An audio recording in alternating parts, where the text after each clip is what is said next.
my job or my mission is to help them to get out of that and get to a place where they are totally comfortable with themselves, with their bodies, totally comfortable with their sexuality, totally comfortable with sharing with their husbands what it is that they like sexually because they know what they like. Five, four, three, two, one, zero. Whether you've been married 1 or 20 plus years, at some point, you realized you were married into crazy. And that's what our podcast is all about. We offer love, laughter, and a dose of reality as we unpack this crazy thing called marriage. So sit back, relax, and get your ear hustle on. It's time to start the conversation. All right, let's go.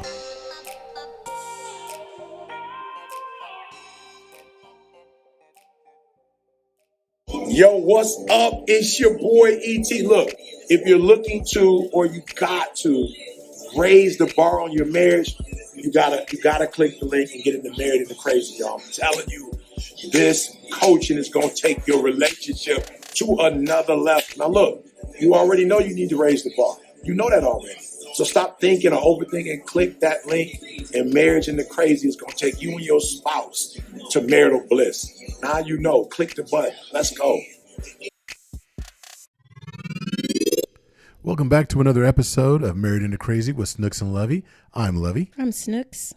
And we're back. This is a great week. And why would I say that, Snooks? Well, because we are right now in Barbados, and we're not going to belabor this, so because I need to get back to the beach. Anyway, last week, you guys heard all about the love from the McKnights. We're going to pick that up and continue on. And this week, you guys get to hear all about the sex. So, without further ado, let's get into it. All righty. You remember the little court PF changed? We were sitting out in the court. So I said, hey, listen, we're not going to have sex till we get married. So she looked at me and just smiled and like shook her head. But her ride or die? Wait. But I have to say about that, what he said, that we weren't going to have sex until after we got married. That elevated my level of respect for him. It actually sent it through the roof. And that is no lie.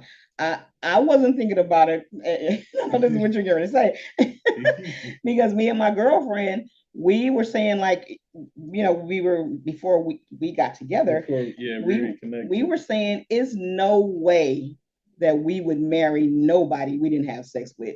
No way. And then here he comes saying what he said. And it was almost like I just fell in line with it because it was full of respect. It was and I couldn't believe that, because you don't get that. You didn't get it 16 years ago. You don't get it nowadays. Right. You didn't get it before. Right. Yeah. So That's that true. was a respect level raiser for sure. Her and her girl was tight. So we go on I think the first date or something. Yeah, first date. So I did martial arts 99% of my time. Then I went into Jesus. So sports, gymnastics, karate. I wanted my body to be pure and strong. I wanted to be sharp. And so I plan the date. We go to the date. And I'm making sure the maitre d' is talking to me and not asking Mavis nothing, because I want to have a conversation. I was sharing with Mavis, we're going to have a conversation. I'm going to order your food. If it's not right, let me talk to him. I'll correct it. So we're talking and everything's going perfect. I ordered her dinner. We're talking, laughing, and Got my drink. some little drink, champagne or something, right? So I'm leaning toward the table now. I'm like, oh, this sounds wow, this is so beautiful. And then the waiter walks up and he asks Mavis, after I ordered everything, you want something else to drink? I said, no, she don't want nothing else to drink. Keep talking to me. She said, what? Excuse me? I said, Shaquita, Mavis. So she goes back and tell her ride or die, you better check him. He sounded a little controlling to me. Maybe you better get back over there and check him. He can't be telling you what to do. So on the second date, what did I do? Mavis came back. I'm like, Am I sure this is the one guy? No. Well, my girlfriend was telling me that you sound kind of controlling, trying to tell me I can't have a drink. I'm a grown woman. I was trying to say, who paying for everything? So I looked at her and I'm like, I can't believe that just came out of her mouth. I said, it ain't a thing. Let me walk her down on the beach, hold her hand, walked her off way down the pier. No, that was the first date. The second day was when I said, yes, Shaquita. Well, you know what? We can sit here and talk all night long, but I want to make sure that we have the opportunity because you touched on sex. Sex has been a big portion of, or the lack thereof, prior to actually getting married, right? Because you said you made a covenant. You made a covenant before the covenant. Yes. And I want to get into it is a very important part of our relationships. And with you being a man of the cloth, right? Being a man up on the altar, you're sitting there, you're talking, right? So you're up there. And now that you're the first lady, Mavis is the very first lady or somebody that has a prominent role within a church that talks so openly about sex. That's her calling. And that's why we had her here last time. That is her calling. And the girl can back up everything she said. She is not teaching nothing she don't know about. So as a kid, like everybody, you do a lot of stuff when you're young. I happen to be dating 21-year-old women when I was 16, 18, 19. And then I had my little girlfriends my age, but I've always been exposed to, I guess, adult sex as a teenager. So sex was never, I mean, hey, I'm coming. Just go do your thing. But Mavis is so unique. Mavis is introverted. And so when she first came to the church, she said, hey, I'm never going to say nothing in the church. And I had a dream. You remember? Okay, what God told me he was going to do? Yeah. So we're married. I had a dream. And I had, go ahead. No, said you were talking about, well, you said I was introverted, but I kind of know where you was going with that, but I think kind of sidetracked. Yeah. So I'm solid fasting, praying every week, 24 hours and stuff. And the Lord showed me a dream. Mavis is going to travel the world. She's going to be speaking to people in different groups. And I asked her to come up to the pulpit to do something simple for me. And she thought I was calling her up here to do, and she told me, I did 99 years of my daddy doing that. I don't want to be in nobody's pulpit. I said, baby, I got to tell you this. God told me you're going to be in the pulpit. You're going to be traveling around the world speaking to people. And she's like, I said, honey, I don't just tell you stuff just to pump your ego and make it. Next thing I know, she's writing books, traveling, people flying her up north, down south, everywhere. And she's like, and I'm going to call it the anointing kicked in. And she became fully engaged and trying to help as many people as possible. You remember she had customers in the church. When we met her at the church, she called a meeting at the church for one of her clients, and we both counseled her. And that gave me an opportunity to see God's gift. Now, the Bible commands Adam and Eve, be fruitful. That's have sex. First thing it tells man, be fruitful. And then he says multiply. So man's first priority is to take care of his woman. Period. Because if she ain't happy, you ain't getting nothing. Mama ain't happy, ain't nobody happy. Ain't nobody happy. And if she throw it at you, you ain't gonna want it. So be fruitful, multiply, replenish, subdue, have dominion. God so built that union so strong that one of the first things they have to do is, if two and three have to walk together, understand each other, meet each other's needs. And Mavis is a person that if you say, how do you make black? Mavis gonna find every formula, test them out, and then say, okay, that gonna work. I'm gonna teach this, this, and this, and not teaching nothing else. So she engaged me in, so every I share with her, I said, baby, you got 10 minutes from the time we order the food to the time we solve our paying the bills and the family talk. So we go to the restaurant early in the morning. We order every Saturday. We talk about family business and everything else. It started off with business, and then Mavis and I started talking about her books and different information from. She has my perspective, and then if she has a customer that has a husband that is wayward. She goes, babe, what do you think about this? And Mavis jumping those encyclopedias and research, and so I became a silent partner from every Saturday breakfast conversations, and then seeing how much she's helping couples and some of the problems that they're having. She would bring me in and talk to the men and let the lady hear my voice and stuff. But I'm fully supporting her like she fully supports me in ministry. And there's no shame. I think making love is one of the best artists there is in the world. I mean, expression of artistic, not artistic and being mentally decayed, but a man can discover. I don't want to say Roger is Jones, but a man can please his wife to the fact where she call him, hey, you need to come home, And for me, it's like music. I was driving home. I have some type of thing in there when Mavis asks something, a whole flood of information comes. So I'm always thinking of something silly and calling her and saying something. But when I was driving home, I said, what are we going to talk about? I said, I'm ready. Love, lust, and thrust. Love, lust, and thrust. And I said, oh, I can work that.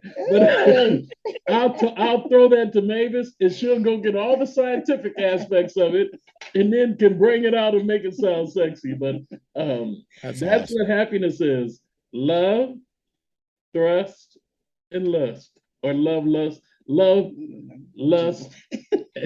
and thrust. I can thrust as long as you want to.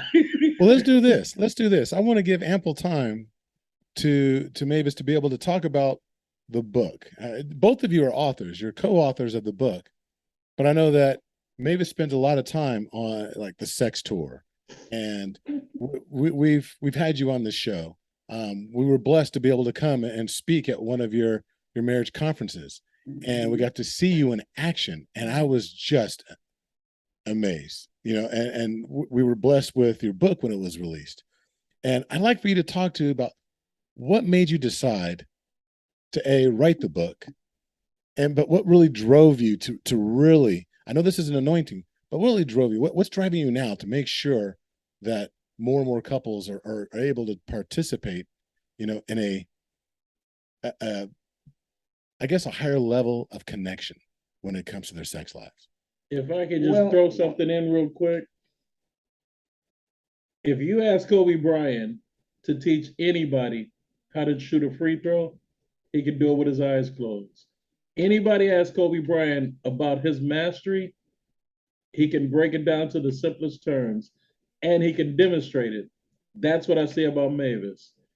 Anything related to sexual questions or intimacy, Mavis is like a Kobe Bryant in this area. She can break it down, teach you how to do it, explain to you what you should be feeling, the parts of the different things. Like, no, but Mavis has a gift of making love, period. And she can break it down and teach it. I'm serious.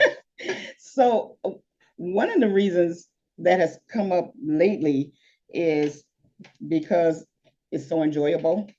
And I know it's something that every woman would want to experience.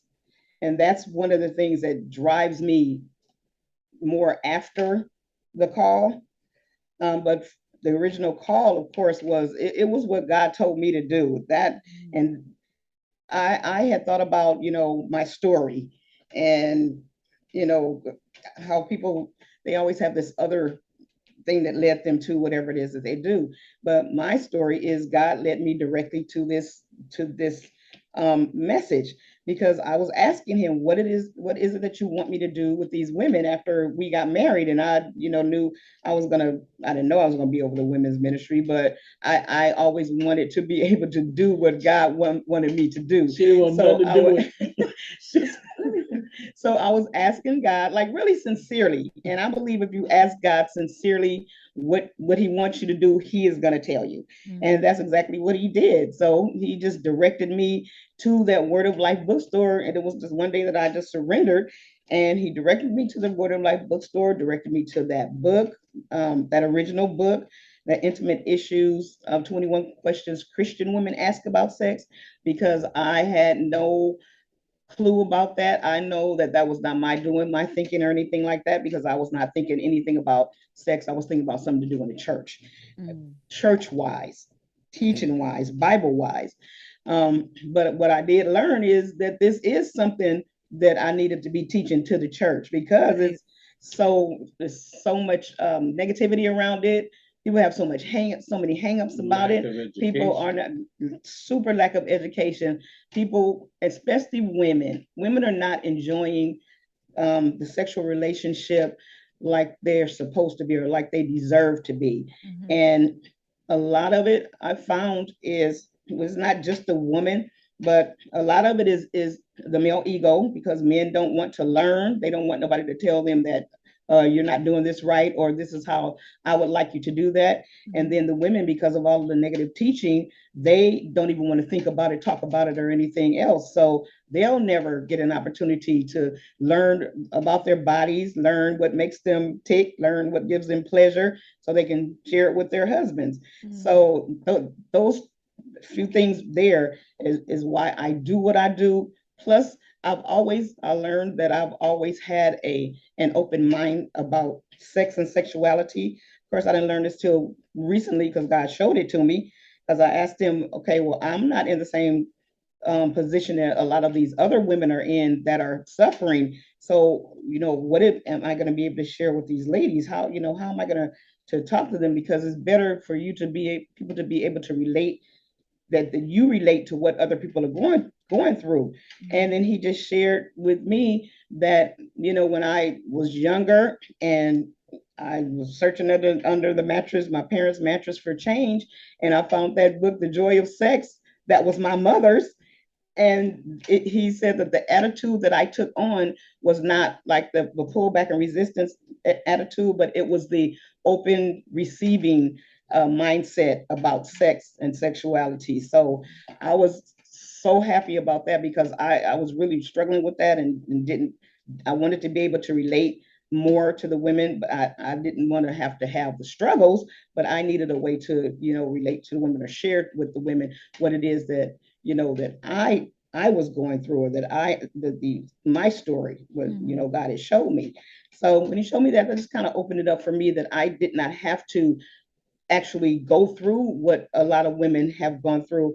My job, or my mission, is to help them to get out of that and get to a place where they are totally comfortable with themselves, with their bodies, totally comfortable with their sexuality, totally comfortable with sharing with their husbands what it is that they like sexually, because they know what they like, because they've taken the time to do it. They've let go of the hangups and, the negative mindsets, and then they'll be able to, of course, get rid of all that frustration, sexual frustration, all that disappointment that a lot of women go through, and just be able to just enjoy and embrace that sexual relationship. And that, to me, is like a lot of the glue that keeps a marriage together when a whole bunch of other stuff is going wrong. So that's my answer, and I'm sticking to it. I love it. So talk to us about, what are some of the things. Now, we've read, I'll be honest, we haven't read it cover to cover. Because to me, this is not a book that you have to read cover to cover. You might read a section. He's like, okay, let's go. Let me work on this. You can get right to whatever section interests you. He's like, let me work on this. But it's something when your wife goes, all I'm going to say is page 39. Just go ahead and take it. I'm gonna be upstairs. Oops, sorry. I'm gonna be upstairs. I need you to. There's gonna be a pop quiz. No, there's a lot. This. I love that. Talk to me about what do our listeners need to know? Because I want them to go and actually purchase this. But what are some key items that people are going to be able to learn in the book? Call Mavis. Hold on, let me say this real quick. Connect with Mavis, get Mavis their information, email, whatever they want to leave, and I'll guarantee you, if they follow her, they're gonna grow. Period. And she can identify their strengths or weaknesses, their desires, and teach them how to express it and get there. I'm living with this girl. I'm living with this girl. Oh yeah, I'm gonna put all that in the show notes. We're gonna actually give people an opportunity to find out exactly where you're at. But I want to hear about the ultimate guide. But you know what? But he's right. I'll leave my email address, and then I'll share some answer the other part of the question. They can contact me on my email at askmavis@mavismcknight.com. It's really, really simple. If they know my name, then they know how to contact me. askmavis@mavismcknight.com. And you know, some of the things in the book it's kind of a how-to, because I know people like to have instruction and direction in areas that they just really don't have any idea about.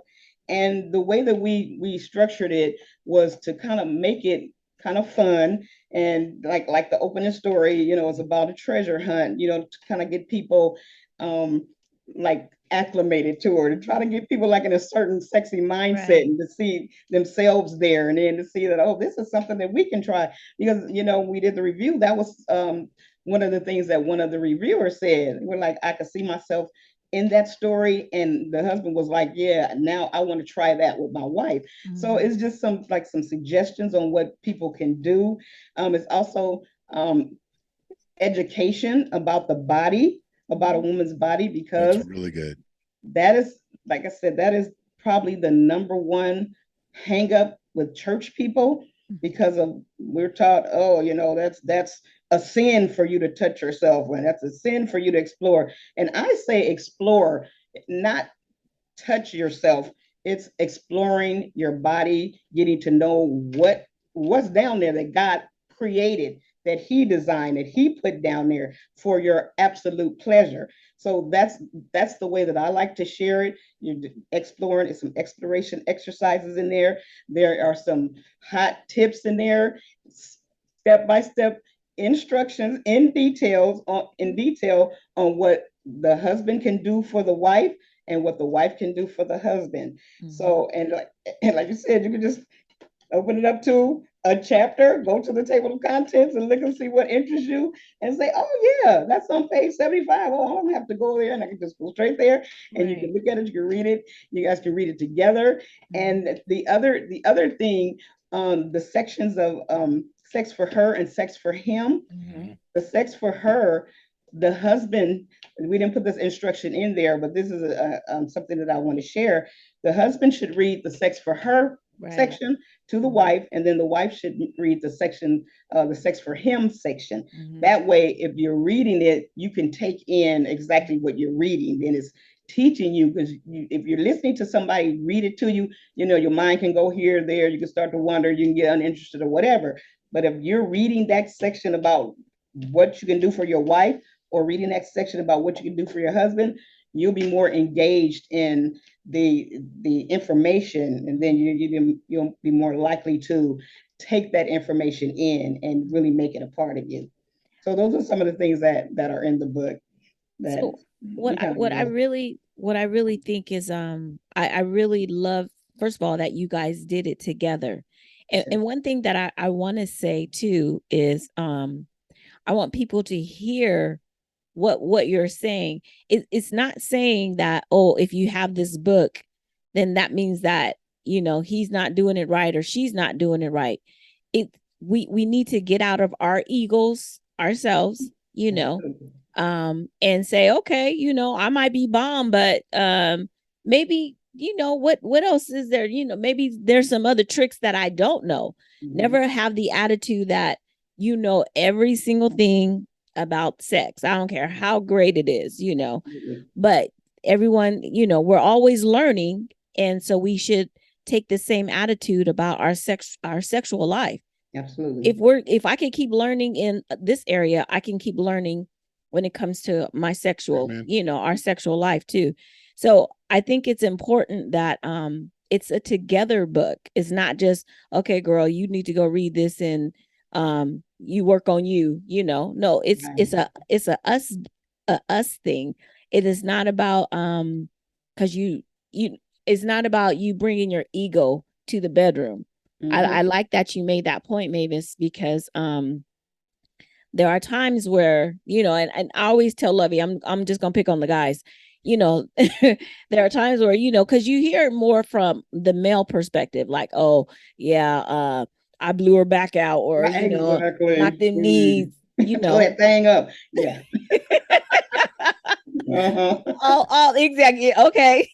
Right. But you say so. You tore it up when she tell you, oh baby, that whatever you just did. Yeah, but keep that on the menu. Yeah, but that ain't what we talking about. So we talking about what they ain't doing it, and we don't want to keep it on the menu. Right. But I think it's important that, like you said, have it like you did when you were a child, you've always had an open mind and open and you were willing to, okay, well, let me learn about this. Let me, you never take the attitude that I know it all. I'm, whatever. I just love it. And I love the fact that you put, and Christians do it too, because that is one thing, like you said, rollers, the holy rollers that have most of the babies. That is one thing that that you said, you get in church and, oh, you have to act like you're so prim and you're so proper, and oh no, church girls don't do that. You have something in there about nasty in the book, and I was like, okay, I see you, Mavis. I see you. I know, Bishop, you had something to do with it too, but I'm on Mavis' team right now. You stay on Mavis' team. Stay on Mavis' team. I love it. I think I love it. I love it. And it's and I just want to say this one thing that came to me while you were sharing about the ego thing. If your wife asks you to try something different, or if your wife says that in whatever her way is, that I'm not happy in this area, please do not ignore it. Like the ego thing, keep your ego out of the bedroom, because there's no place for your ego in the bedroom. Yeah. So whenever, because I've heard a lot of wives tell their husbands something that they're not doing, not that they're not doing right, but something else that they would like for the husband to do, and the husband totally ignores it, like she never said nothing, like it's not relevant. So because there's an ego factor going on, a lot of men will just think that they're doing everything right, no matter how long it's been since they learned anything new, or if the woman is not saying nothing different, of course, because she won't speak up, or whatever the case might be. But if she says something, pay attention. And I think I may have put something snippet in the book about that. If she says something to you, pay attention to what she's saying, because there's a problem. Period. And it's just about fixing it. It's not about putting anybody down. It's about fixing the problem to make your sex life the best it can absolutely be. Right. And then another thing that he said he would share with me is he was a student of his wife. That, I don't know if we put that in there, but that I wanted to put out there too. Be a student of your spouse. Be a student, so that way you're always learning. That's the good stuff. Some exchanges. That's right. Be a student. Lovey's a good student, so that goes both ways. I take making love as an art form. Mm-hmm. Every musician is pushing to get that next note out, to get it's a vibe, it's an energy that musicians lock into, and they can be playing all night long and it don't ever get them tired, because it's something spiritual. I'm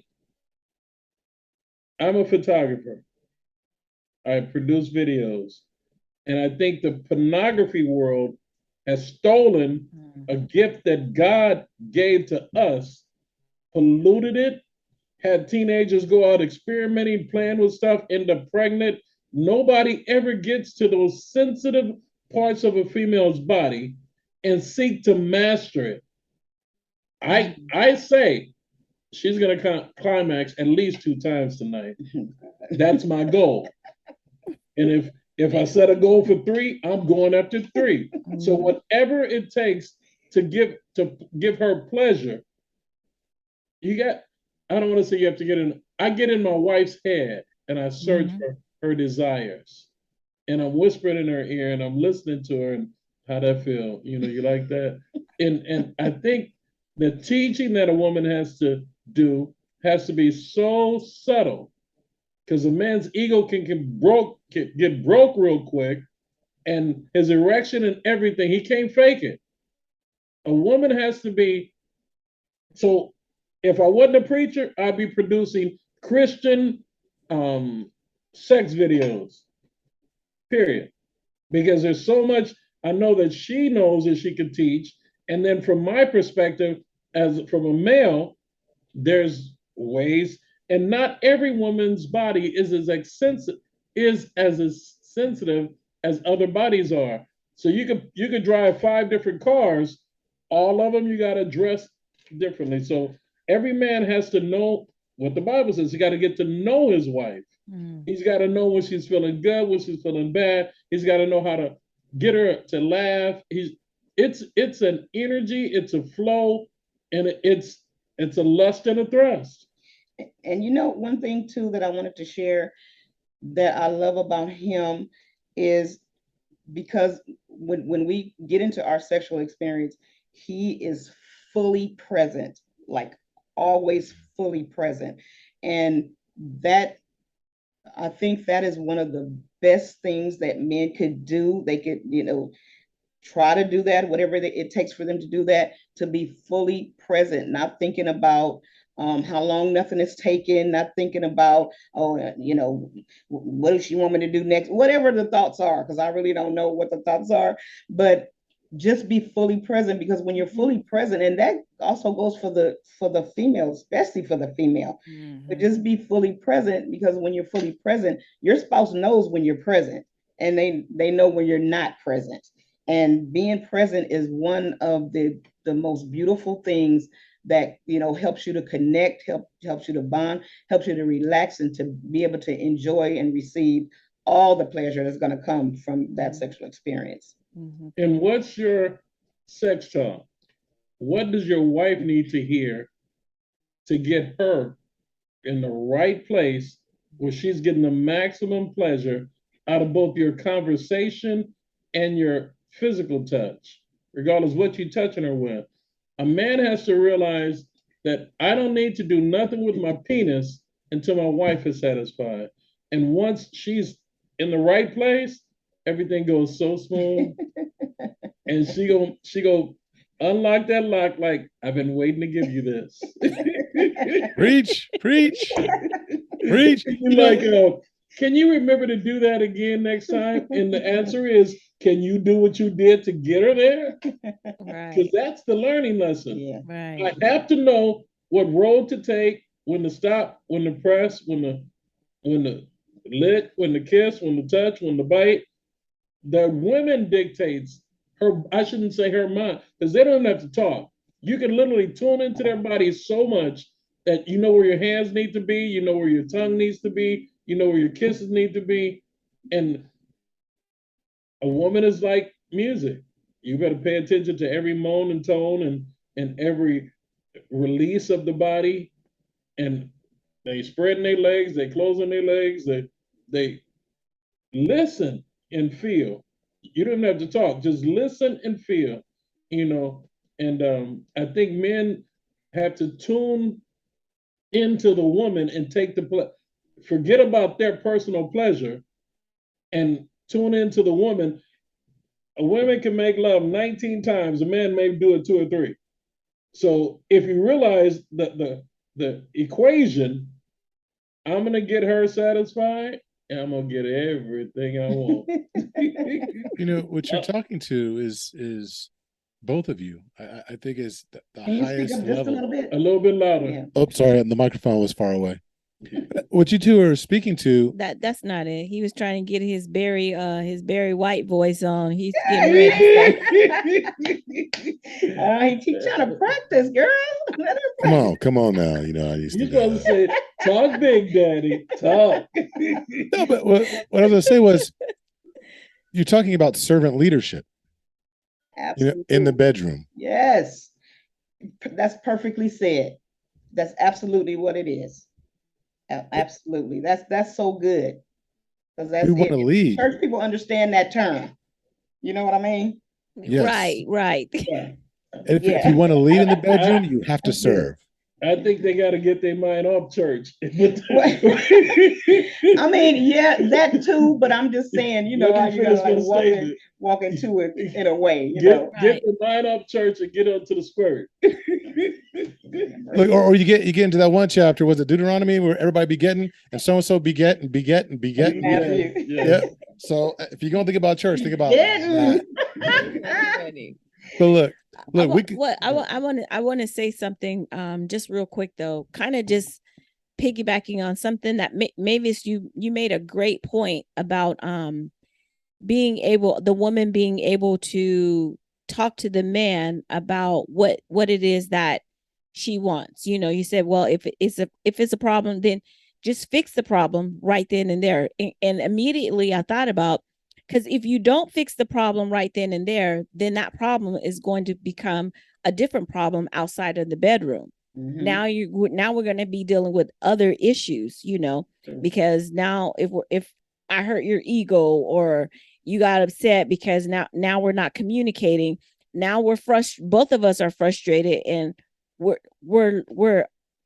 keep passing each other. So if we don't fix that one small thing, all I needed you to do was rotate just a little bit, you know. But now we have this big thing that's blown out of proportion because we didn't fix that little thing, you know. So I think that was very important. Yeah, and that's why I say the ego shouldn't be in the bedroom. Mm-hmm. And there are some things that we as women shouldn't ever say in the throes of the act.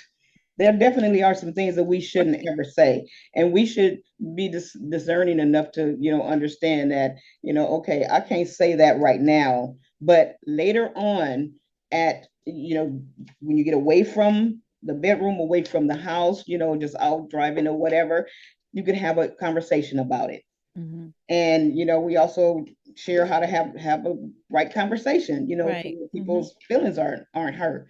So yeah, but that's very true about the little problem becoming a huge problem. And I always think about that couple. Oh my God, that prominent uh, Christian couple. They was on TV. They had a show and everything. And I used to watch them on Sundays after church. And they were in this kind of rap session talking about sex. And the husband was just beating his chest like he was all that. And oh my God. And the wife, who had been so frustrated for so long, because I could tell by her response, Mm-hmm. she just blurted out, "It ain't all that." Mm-hmm. National TV, in front of everybody.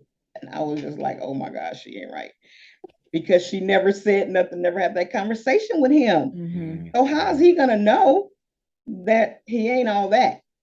So Right. she had to do some work. She Right. has to get rid of her hangups. She has to learn about her own body. She Mhm. has to get some sexual confidence. She has to learn how to share with her husband, you know, what her needs are. Yeah, this So is not a they fake can it till you make consider- it. Now Right. let me say something from a male perspective. Don't ever coach your husband outside of the bedroom. When your husband is making love to you, just touch his face, baby, a little bit over to this side. Mm. And what I said, delayed male ejaculation, is because men will get hard and it makes us want to race to the finish line. But the proper approach will be, is your wife is your coach, you're her coach, and whoever's pleasing the other one, just follow the play game. Baby, come over here, kiss me right here. Oh, right there, a little bit harder. Go up and down. And 1 or 2 times like that, she don't have to say it no more. She goes like, oh, right there. That's So, a great statement. yeah, but don't talk to a man about sex outside of the bedroom. He's going to work. His ego is going to be real sensitive. But if you're coaching the love session for your pleasure, it's going to be so sexy, so quiet, so soft, so loving, and ooh, I'm gonna tear you up, Big Daddy, when you're done. Hey, that might be the name of your next book. Maybe this might be the playbook. Yeah, definitely that. You know. Yeah.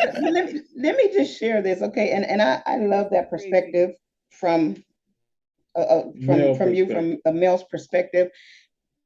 But the thing that men don't deal with is the response women get from the men. Mm-hmm. See, you're a mature, bomb lover, okay?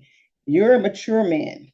A lot of men are not mature. Mm-hmm. So if a woman shares something with a man, sometimes in the throes of the sexual experience or act or whatever, he a lot of times, because some of my clients have shared this, shut it down and don't want to be bothered no more. It's like you said, you know, the penis gets soft, you know, the head start going everywhere, doing everything, and then sharing it outside of the bedroom. Like I said, women deal with whatever the response is from the men. So me personally, I wouldn't say, just because of the information I've been receiving from other women, I wouldn't say absolutely do not ever try to share anything with men outside of the bedroom, because that's just not a realistic experience for women. I'll just put it that way. Like I said, I love that perspective, but men have to be mature also, and they have to want to yield themselves to what the women are suggesting. They have to. It's a lot of men that don't want to do that. It's a great distinction of talking about the difference between maturity. Let me say what I wanted to say. That was a response. The word I use, men are very comfortable with. A woman demands something, it shuts him down. A woman and the husband agree to coach each other. Mm-hmm. Men know what coaching means. That somebody got a better idea, and I'm gonna follow their lead to make that touchdown. So the goal is synergy. The man and the woman are comfortable enough to ask for what they want and guide people to what they want. You remember that little dice game you used to have? And a little board tell you, oh, you on 2, you're gonna lick this. You on 3, you're gonna do it. So the man get to roll the dice, the woman get to roll the dice, and through that little game, they can discover each other's fantasies, erotic zones, and pleasures. Yeah, that little game that you had. Yeah, I agree. I agree 1,000%, because that's what our job is, to help people to get to that place. Yeah, because everybody is not there. That's the only thing I was saying. Everybody's not there, so our job is to help people to get there and just give them ways to start from point A and then travel, you know, to point Z, whatever. Yeah. And we can't talk in broad strokes because every man is. So we can't talk in broad strokes because every couple is different. Every man is different. Every woman is different.